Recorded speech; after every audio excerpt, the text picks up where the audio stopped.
अवचेतन मस्तिष्क के पूरे सहयोग के बिना कोई भी व्यक्ति झिझकेगा, दुविधा में होगा और निर्णय की स्थिति में होगा। अब जबकि आपका लक्ष्य आपके अवचेतन मस्तिष्क में गहरे बैठ गया है, तो आप अपने आप सही तरीके से काम करने लगते हैं। चेतन मस्तिष्क अब स्पष्ट, सीधा चिंतन कर सकता है। मैं आपको दो काल्पनिक व्यक्तियों का उदाहरण देकर इस बात को समझाना चाहता हूँ। शायद इनमें आपको अपने आसपास के कई लोगों की झलक दिखाई दे। हम उन्हें टॉम और जैक का नाम देंगे। यह दोनों बाकी सभी बातों में लगभग समान हैं। दोनों में एक ही चीज़ का अंतर है। टॉम का एक निश्चित लक्ष्य है, जैक का नहीं है। टॉम जानता है कि वह क्या बनना चाहता है। वह 10 साल बाद खुद को कॉरपोरेशन के वाइस प्रेसिडेंट की कुर्सी पर बैठा देख रहा है। चूँकि टॉम ने अपने लक्ष्य के आगे समर्पण कर दिया है, इसीलिए उसके अवचेतन मस्तिष्क से उसका लक्ष्य उसे संकेत करता है, यह करो या यह मत करो। इससे तुम अपने लक्ष्य तक नहीं पहुंच पाओगे। लक्ष्य लगातार बोलता रहता है, मैं ही वह इमेज हूँ जिसे तुम हकीकत बनाना चाहते हो। तुम्हें मुझे हकीकत बनाने के लिए यह करना चाहिए। टॉम के पास लक्ष्य था, इसलिए वह इधर उधर की बातों में नहीं उलझा। लक्ष्य ने उसे सारे कामों में सही रास्ता दिखाया। जब टॉम कोई सूट खरीदता था तो उसका लक्ष्य उसे बताता था कि उसे कौन सा सूट चुनना चाहिए। लक्ष्य ही टॉम को बताता था कि उसे अगली नौकरी किस तरह की चुननी चाहिए, बिजनेस मीटिंग में क्या कहना चाहिए, विवाद की स्थिति में क्या करना चाहिए, क्या पढ़ना चाहिए और किस तरह के सिद्धांतों पर चलना चाहिए। अगर टॉम अपने लक्ष्य से जरा सा भी इधर उधर भटकता था तो उसके अवचेतन मस्तिष्क में फिट स्वचालित यंत्र सक्रिय हो जाता था और उसे चेतावनी दे देता था कि यह भटक गया है और उसे बताता था कि सही राह पर आने के लिए उसे क्या कदम उठाने होंगे। टॉम के लक्ष्य से उसे अपनी नौकरी के वातावरण के प्रति बेहद संवेदनशील बना दिया था। दूसरी तरफ जैक के पास कोई लक्ष्य नहीं था, इसीलिए उसके पास मार्गदर्शन देने वाले स्वचालित यंत्र का अभाव था। वह जल्दी दुविधा में पड़ जाता था। उसके पास बिना नीतियों के होते थे उसके काम सारे। वह हिचकता था, कभी इधर कभी उधर जाता था। वह सोचता था उसे इस हालात में क्या करना चाहिए। चूँकि उसके पास लक्ष्य को हासिल करने की लगन नहीं थी, इसीलिए जैक औसत जिंदगी की आसान राह पर लड़खड़ाता हुआ चल रहा था।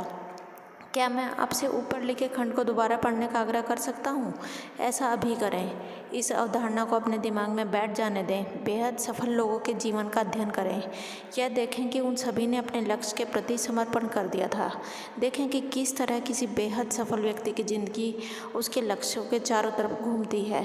लक्ष्य के सामने समर्पण करें, सचमुच समर्पण करें, उसे अपने दिमाग पर हावी हो जाने दें और तब लक्ष्य आपको वह स्वचालित मार्गदर्शन प्रदान करेगा जो आपको लक्ष्य तक पहुंचने में सहायक होगा। हम लोगों के साथ अक्सर होता है कि किसी शनिवार की सुबह जब हम सोकर उठते हैं तो हमारे पास कोई योजना नहीं होती। हम नहीं जानते कि हमें उस दिन क्या करना है। इस तरह के दिनों में हम लगभग कुछ हासिल नहीं कर पाते। हम दिन को यूं ही गुजार देते हैं और जब दिन खत्म हो जाता है तो खुश होते हैं। परंतु जब हम किसी दिन की योजना के साथ शुरू करते हैं तो हमारे काम फटाफट हो जाते हैं। यह आम अनुभव एक महत्वपूर्ण सबक सिखाता है। किसी काम में सफलता हासिल करने के लिए हमें उस काम की योजना बनाना चाहिए। द्वितीय विश्व युद्ध के पहले वैज्ञानिकों को परमाणु की प्रबल शक्ति का आभास था, परंतु वे यह नहीं जानते थे कि परमाणु को किस तरह विखंडित किया जाए ताकि इसकी प्रबल शक्ति का विस्फोट हो। जब अमेरिका युद्ध में उतरा तो भविष्यदर्शी वैज्ञानिकों ने परमाणु बम की संभावित शक्ति को देखा। तत्काल एक योजना बनी जिसका सिर्फ एक ही लक्ष्य था, परमाणु बम बनाना। बाकी सब इतिहास है। कुछ ही सालों में लगन और मेहनत रंग लाई, परमाणु बम गिराया गया और युद्ध खत्म हो गया। परंतु अगर लक्ष्य हासिल करने की योजना नहीं बनी होती तो परमाणु को विखंडित करने की प्रक्रिया शायद इतनी जल्दी नहीं हो पाती। शायद इसमें एक दशक या इससे भी ज़्यादा का विलंब हुआ होता। अगर आपको काम करना है तो उसके लक्ष्य बना लें। हमारे उत्पादन का भट्टा ही बैठ जाएगा अगर हम उत्पादन के टारगेट न बनाएं। सभी कंपनियों के अफसर टारगेट डेट और उत्पादन की संख्या का लक्ष्य बनाते हैं। सेल्समैन तभी ज़्यादा सामान बेच पाते हैं जब उन्हें निश्चित लक्ष्य संख्या में माल बेचने का लक्ष्य दिया जाता है। प्रोफेसर जानते हैं कि विद्यार्थी तभी अपने टर्म पेपर लिख पाते हैं जब उसके लिए डेडलाइन तय कर दी जाती है। तो अगर आपके पास सफलता की तरफ आगे बढ़ना चाहते हैं तो लक्ष्य तय करें, डेडलाइन बनाएं। किस तारीख तक आप लक्ष्य हासिल करेंगे यह तय करें। अपने आप यह तय करें कि आप इतने समय में इतना हासिल करेंगे। आप केवल उतना ही हासिल कर सकते हैं जितना हासिल करने की आपने योजना बनाई है।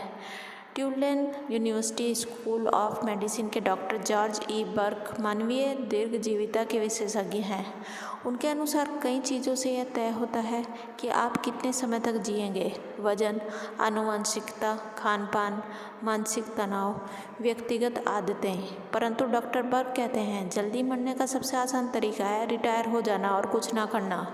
हर इंसान को जिंदा रहने के लिए जीवन में रुचि लेना चाहिए। हम में से हर एक के पास विकल्प है। रिटायरमेंट हमारे लिए शुरुआत भी हो सकता है और अंत भी।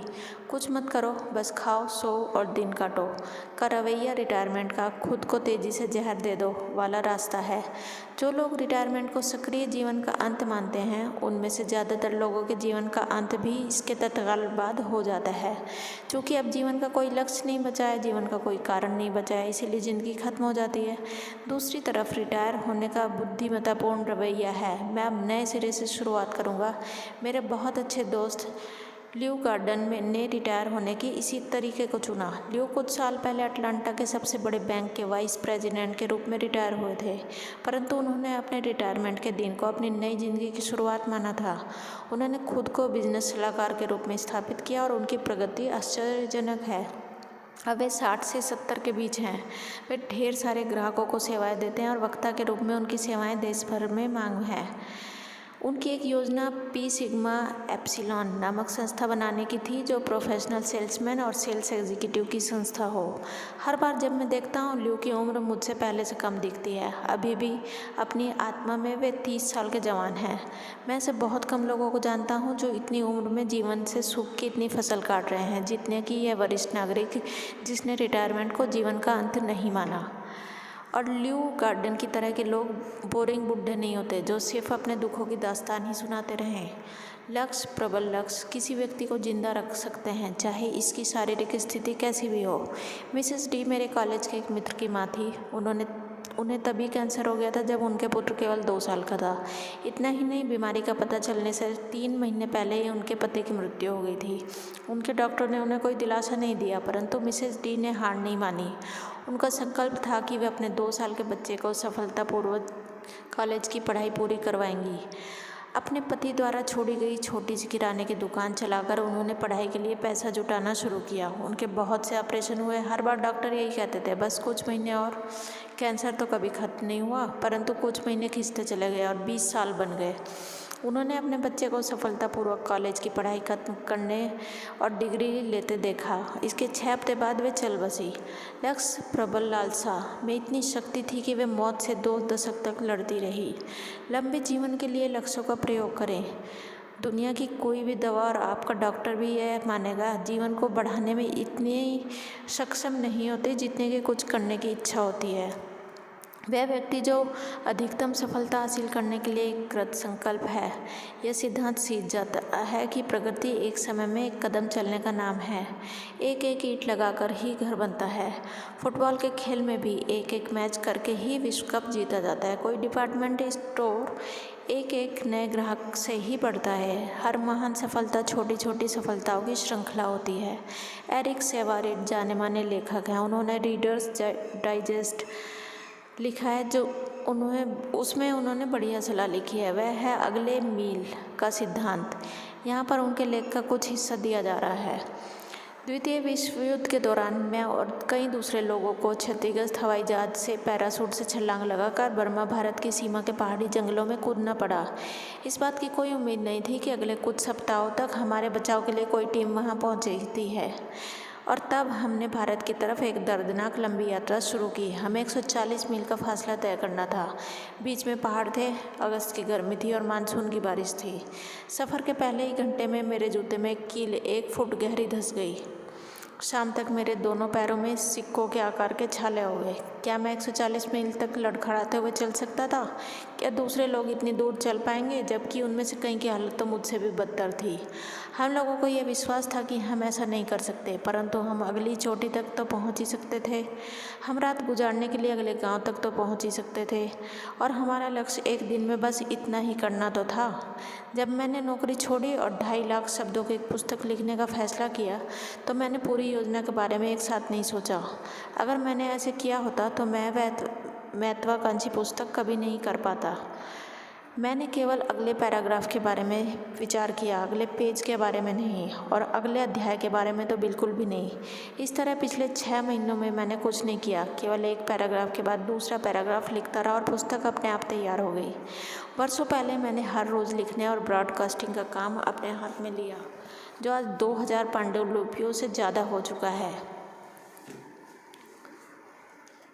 अगर तब किसी ने मुझसे एक साथ 2000 पांडुलिपियों को लिखने का कॉन्ट्रैक्ट साइन कराया होता तो मैं इतने बड़े काम को करने में अपनी असमर्थता व्यक्त कर देता, परंतु मुझे सिर्फ एक पांडुलिपि लिखने के लिए कहा गया और इसके बाद फिर एक, और मैंने हमेशा यही किया। अगले मील का सिद्धांत एरिक सेवारिड के लिए काम कर गया और यह आपके लिए भी काम करेगा। कदम दर कदम का तरीका किसी भी लक्ष्य को हासिल करने का इकलौता बुद्धिमत्तापूर्ण तरीका है। धूम्रपान छोड़ने का सर्वश्रेष्ठ फार्मूला जिसने मेरे कई दोस्तों की सिगरेट छुड़वा दी है, वह अगले घंटे का फार्मूला है। अंतिम लक्ष्य तक पहली ही बार में पहुंचने के बजाय, यानी कभी धूम्रपान न करने का संकल्प ले लेना उतना कारगर नहीं होता जितना कि अगले घंटे सिगरेट न पीने का संकल्प। जब घंटा खत्म होता है तो धूम्रपान करने वाला अपने संकल्प को एक और घंटे के लिए बढ़ा देता है। फिर जब इच्छा कम हो जाती है तो इस समय को 2 घंटे रखा जाता है और इसके बाद एक दिन अंततः लक्ष्य हासिल हो जाता है। वह व्यक्ति जो एकदम इस आदत को छोड़ना चाहता है वह इसीलिए असफल होता है क्योंकि इसमें असहनीय मनोवैज्ञानिक वेदना होती है। सिगरेट के बिना 1 घंटे रहना आसान है, सिगरेट के बिना जिंदगी भर रहना कठिन है। किसी भी लक्ष्य को हासिल करने में कदम दर कदम चलने के तरीके की ज़रूरत होती है। जूनियर एग्जीक्यूटिव के लिए हर काम, चाहे वह कितना भी छोटा नज़र आता हो, आगे बढ़ने का एक मौका देता है। एक समय में एक ग्राहक को सामान बेचकर ही सेल्समैन मैनेजमेंट की जिम्मेदारी उठाने के काबिल समझा जाता है। धर्मोपदेशक के लिए हर प्रवचन, प्रोफेसर के लिए हर लेक्चर, वैज्ञानिक के लिए हर प्रयोग, बिजनेसमैन के लिए हर मीटिंग महान लक्ष्य की तरफ एक कदम आगे बढ़ने का अवसर है।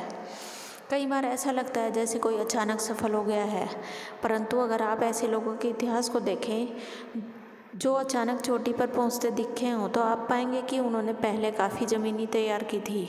और जो तथाकथित सफल लोग अपनी प्रसिद्धि को जल्दी ही गंवा देते हैं वे दरअसल ऐसे नकली लोग होते हैं जिनकी नींव कमज़ोर होती है। जिस तरह कोई सुंदर इमारत पत्थर के टुकड़ों से बनती है, उसी तरह सफल ज़िंदगी हमारे छोटे छोटे कामों से ही बनती है। यह करें चाहे आपको अपना अगला काम कितना ही महत्वहीन लगे, परंतु चूंकि यह सही दिशा में एक कदम है, इसलिए इस काम को पूरा करके अपने अंतिम लक्ष्य की तरफ बढ़े चलें। इस प्रश्न को याद कर लें और अपने हर काम के मूल्यांकन में इसकी मदद लें। क्या यह मुझे वहां ले जाएगा जहां मैं पहुंचना चाहता हूं? अगर जवाब ना में है तो पीछे हट जाए, अगर जवाब हाँ में है तो बेधड़क आगे बढ़ जाए। यह स्पष्ट है, हर सफलता की कोई बड़ी छलांग नहीं लगाते। हम सफलता की कोई बड़ी छलांग नहीं लगाते, हम वहाँ एक समय में एक एक कदम बढ़ाकर ही पहुँचते हैं। सफल उपलब्धि के लिए मासिक कोटा निर्धारित करना एक उत्तम नीति है। अपना मूल्यांकन स्वयं करें। यह तय करें कि अपने आप को ज़्यादा प्रभावी बनाने के लिए आपको क्या करना चाहिए। नीचे दिए गए फॉर्म का प्रयोग मार्गदर्शक के रूप में करें। हर महत्वपूर्ण शीर्षक के अंतर्गत वह काम लिख लें जो आप अपने 30 दिनों में करना चाहते हो। फिर जब 30 दिन का समय खत्म हो जाए तो अपनी प्रगति की जांच करें और नया 30 दिवसीय लक्ष्य बना डालें। हमेशा छोटे छोटे काम करते रहें ताकि आप बड़े काम करने के लिए तैयार रहें। 30 दिवसीय सुधार मार्गदर्शिका। अभी और खाली जगह में आप अपना आदत को लिख लें के बीच, अभी और इतने दिनों के बीच, जितने 30 दिवसीय है तो 30 दिनों के बीच मैं यह करूँगा, या अभी और 1 दिन के बीच मैं यह करूँगा। इस तरह से आप इसको लिखें। नंबर A पॉइंट, इन आदतों को छोड़ूंगा। सुझाव: काम टालना, नकारात्मक भाषा, एक दिन में 1 घंटे से ज़्यादा टीवी देखना, गपशप करना। नंबर B, इन आदतों को डालूंगा। सुझाव: अपने हुलिये का हर सुबह कड़ा मूल्यांकन करें। रात को सोते समय अगले दिन की योजना बनाएं। हर संभव मौके पर लोगों की तारीफ करें। नंबर C, इन तरीकों से अपने बास की नज़रों में अपना मूल्य बढ़ाएं। सुझाव: अपने अधीनस्थों को विकसित करने में सहयोग दें। अपनी कंपनी के बारे में, इसके काम के बारे में और इसके ग्राहकों के बारे में ज़्यादा जानें। अपनी कंपनी को अधिक प्रभावी बनाने के लिए 3 स्पष्ट सुझाव दें। डी, अपने घर में अपना मूल्य इस तरह बढ़ाऊंगा। सुझाव: अपनी पत्नी के छोटे मोटे कामों की तारीफ करूंगा जिन्हें मैं अब तक अनदेखा किया करता था। सप्ताह में 1 बार अपने पूरे परिवार के लिए कुछ खास करूंगा। अपने परिवार को हर दिन 1 घंटे का अविभाजित समय दूंगा। ई, इन तरीकों से अपने दिमाग को पैना करूंगा। सुझाव: अपने क्षेत्र की व्यावसायिक पत्रिकाओं को पढ़ने में हर हफ्ते 2 घंटे का समय दूंगा। आत्म सुधार की एक पुस्तक पढ़ूंगा। 4 नए दोस्त बनाऊंगा। इससे आगे चुपचाप का एकांत सुनिए में बैठकर 20 30 पार्ट मिनट में। रोज चिंतन धन्यवाद। करूंगा।